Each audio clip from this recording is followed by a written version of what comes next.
My third father figure, he was my best friend Jason's dad, Darrel Jones. Darrel Jones ran a mechanic shop in town, and I worked at this mechanic shop. This was the last real day job I had before I got to do comedy full time, and I didn't work on the cars. I wasn't allowed in there.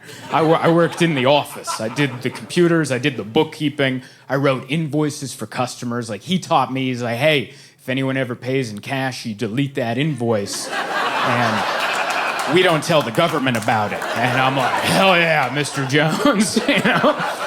That's how I run my business to this day. So he treated me like an honorary Jones. He treated me like a son. He treated me like he's like a dad to me. He never said I love you, just like a real dad.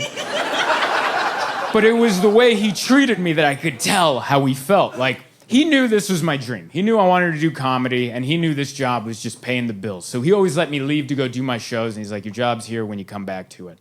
And I remember one time I had to leave work early to do a show downtown San Diego at the Hard Rock Hotel. It was a private event.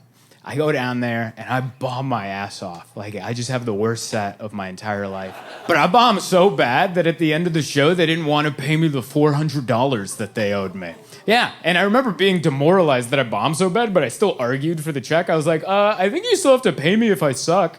And they begged to differ. So I left without getting paid. And I remember that Monday, I went back to the shop, and I walk in, and Darrel's sitting there smoking his Marlboro Ultralight 100s.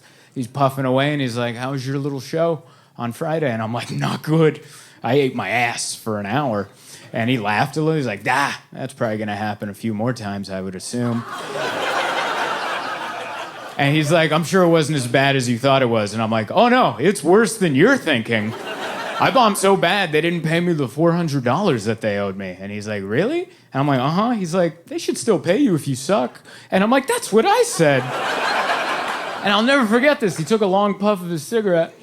He's like, all right, well, give them another call, but if they don't find your check by Friday, maybe you and I close the shop early, and we mosey on down to the Hard Rock Hotel. We start tipping things over in the lobby until they find your check.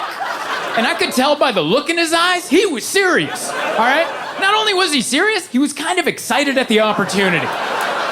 He had a twinkle in his eye, like, I would love to vandalize the lobby of a high-end hotel.